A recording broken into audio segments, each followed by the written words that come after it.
Hello and welcome 11 Commerce students. Today in this business studies class, I am going to discuss to you one important source of business finance. So today our topic is related to the chapter Sources of Business Finance, which I have done in the class previously, but now I am going to complete the chapter in parts. So first today's topic I will start with trade credit. Trade credit, which is a source of trade credit. Now this trade credit is known to be a source of short-term finance. Very popular, but source of short-term finance. We all know that financing can be done through short-term or long-term basis. But short-term finance is for 1 year. The source to raise short-term finance, the term is normally 1 year. Now trade credit is a very popular form of this short-term finance which is raised for 1 year. Now it refers to the credit provided by one to the other to purchase the goods and services. It is a short-term source of financing which facilitates purchase of goods and services without immediate payment. So this is refers to purchase of goods and services without immediate payment. Without immediate payment. So thus we can, from the name we can understand that it is a source of short-term finance, but this is generally given for 1 year, raised for 1 year. So this is what we call short-term finance. Now this short-term finance has certain merits and demerits that we will discuss today. Short-term finance is having certain merits and demerits, and that we will discuss today. What are the merits? First, let's discuss the merits of short-term finance. First, we will discuss the merits. Merits of short-term finance. First, we will discuss the merits. What are the merits? It is a very simple method of short-term financing. First one is, it is a very simple method. Simple method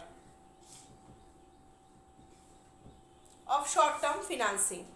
Secondly, it does not require provisions for any security of tangible asset. Normally, in case of any other short-term finance, any security of tangible asset is required.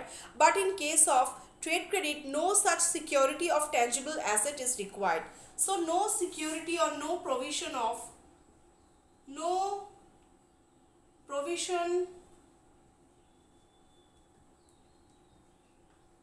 for security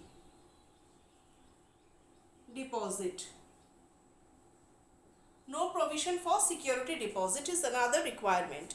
Third merit it is having, the buyer is not required to pay any extra interest up to the agreed period of credit.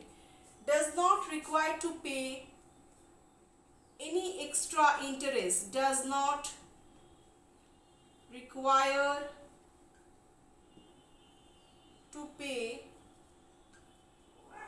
any extra interest. Next is the buyer, it is a very flexible source of finance. The amount of credit could be adjusted as per changing needs of the buyer. It is a flexible source of finance. So fourth point you can write, it is very flexible. It is a flexible source of finance. Flexible source of finance. Flexible source of finance. Apart from this, the period of credit depends upon the agreement between the supplier and the buyer. So period of credit is also dependent. Number 5, the period of credit also depends It depends. It depends on this period of credit depends upon the agreement that is made between the buyer and the seller. So these are the different types of merits these trade credit are having. Now one by one we will discuss the demerits that are associated with, that are attached with this trade credit. The demerits of a trade credit. So I am rubbing the definition of trade credit, and now I think you all have copied the merits, you all have understood the merits. Now one by one I will discuss the demerits. So I am rubbing the merits portion so that I can write the demerits of the demerits of these trade credit. So first limitation, demerits or limitations of trade credit. Now one by one I will discuss the limitations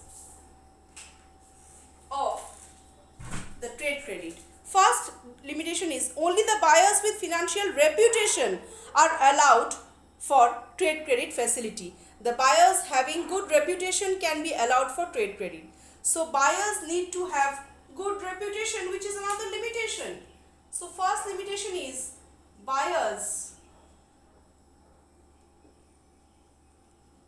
need to have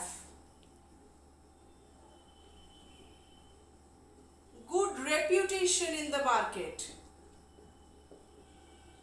to make themselves eligible for trade credit.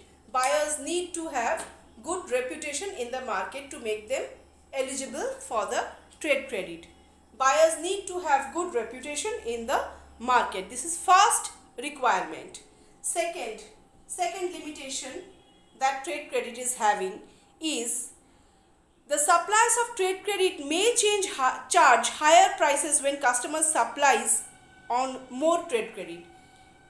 Since it is flexible, so buyers, the suppliers of trade credit may charge higher prices, higher interest at any time. So suppliers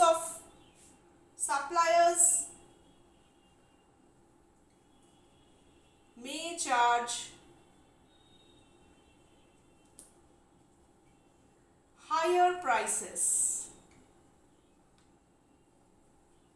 Very important drawback. Now, third is at times it may happen, though it does not require any kind of security, but at times it may happen that the supplier asks for any kind of bank guarantee as per the requirement of the supplier. If they feel it is necessary to arrange some bank security, so they will ask for a bank guarantee from the buyer. So third is bank guarantee may be required.